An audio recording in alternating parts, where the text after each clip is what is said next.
Now, in a new interview, Hollywood star Jada Pinkett Smith has made a revelation, a shocking revelation, that she and Will Smith have secretly been separated since 2016. 7 years. I know. But they have been keeping up appearances for the sake of their marriage for those 7 years. 7 years, Jane? Took them a long time. Yeah. That was so American. 7 year whole new meaning. Yeah, I mean, it's interesting, isn't it? Because it's a showbiz marriage. It's very different, I think, to kind of like the reality of real life. Because, you know, there is a bit of there has been a brand. It was very much, they always presented themselves as this, you know, incredibly happily married, successful couple with two, you know, gorgeous children, blah, blah, blah. And so I guess that's a very big thing to put it out there that all is not maybe as it is presented. But I mean, they went through that Oscars thing, didn't they? And, you know, don't you talk about my wife like that and she's like that. Yeah, but when you read about the detail, you realise that in the beginning they were very much the golden couple and she had her career and then she got to that point where she just felt that she'd become a bit lost. She'd become Mrs. Will Smith. She was out in Calabasas bringing up the kids. His career was going like this. So I kind of understand it, and I suppose you've got to process it yourself. And she's saying that they've been living separately, but they are still... She said, we're doing very hard work, which I'm assuming is therapy. I think it's the thing that I find... I don't know, strange. I mean, you know, it's up to them what they want to do. It's none of our business, is it? But the kind of active pretence that is the bit that I find kind of odd for 7 years. I mean, can you see how people... I won't be able to keep up the pretence, no. No. If something's not right in a relationship, then I'd find it very hard to disguise it. And things haven't been right in my relationship for quite a long time, so I've been very honest about it. Yeah. But my mum is completely different. Like, she's Catholic Irish. She married my dad when she was quite young, and my dad was just a bit of a rascal, really. He was always playing around, always, like, going missing and everything, and she'd be out trying to find him and that. But she loved my dad, you know, like, and then on a Sunday we'd go round to my nan. She was Catholic Irish, so she got married, and she got married for life, and obviously it wasn't for life. And we found out he was leading a double life. He was seeing someone else. She thought he was a night watchman, but then this woman turned up after 2 years and said he's been living with me for the last 2 years. Oh my God! So, I've got people whose cats do that, but I didn't know their husbands did. Yeah, they did. Was it important to her that she kept up a pretence, though, to the world that their marriage was So on good? a Sunday we'd go round to my nan's house. She lived like 5 minutes from us, and we'd go round, and she'd go, don't tell your nan, don't tell like my mum, don't tell my mum that he's been out every night again this week. So we'd go round and my nan would go, what's your dad been up to?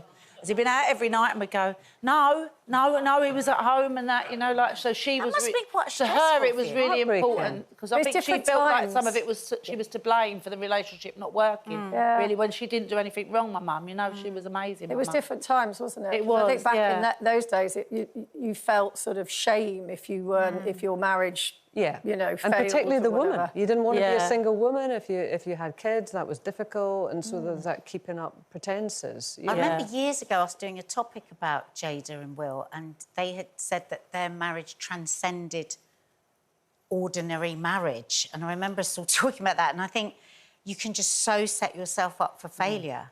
Yeah. So I think if you pretend, I mean, I'm not saying they do, but if you put out this image, and I think, you know, again, to go to social media, there's so much of this, like, you know, relationship goals, hashtag. Well, you do a lot on social media, to be fair, about your relationship, and I see lots of people saying, oh, couple goals, couple goals. No, but I always, whenever I see that, I always correct that. I always answer people and say, well, we're not. It's like, I love our relationship, but we're really open. We do a podcast where we talk about our marriage. I've had gruelling conversations with Mark that have gone out on our podcast or on our YouTube channel, and one of the reasons we do that is because it's very cathartic for us, but also I really, really can't bear this idea that anybody thinks that it's perfect, because there is no such thing. No. Yeah. Don't aspire to perfection. Aspire to communicate enough that you can get through. That's what I say. And maybe that's the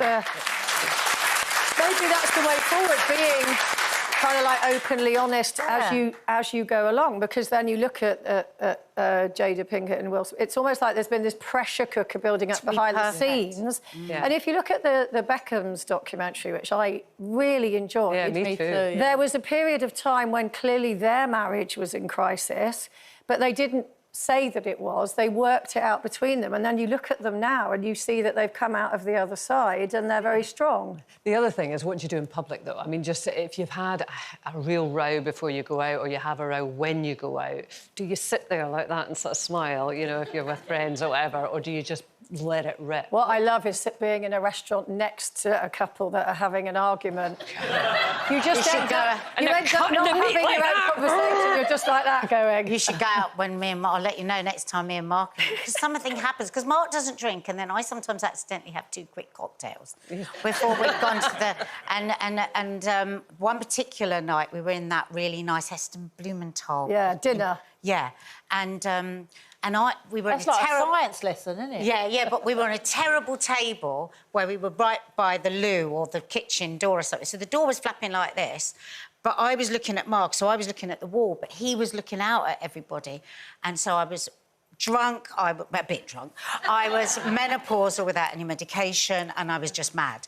And so I was just berating him, and he was like...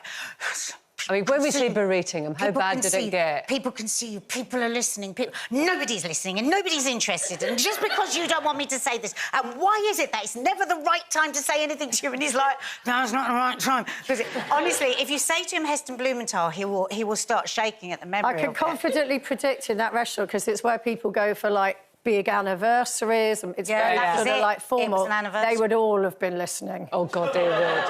Nadia Sawala, Matt Mullard. I once had a row with a partner, and he wouldn't row with me, you know, when it's really, really annoying. So he walked out, so I followed him, went marching up to this restaurant he was in, and he was sitting there in a nice white T-shirt, having a glass of water, and I picked up the glass of water and threw it straight over him, and everyone in the restaurant was like... I'd have been cheering.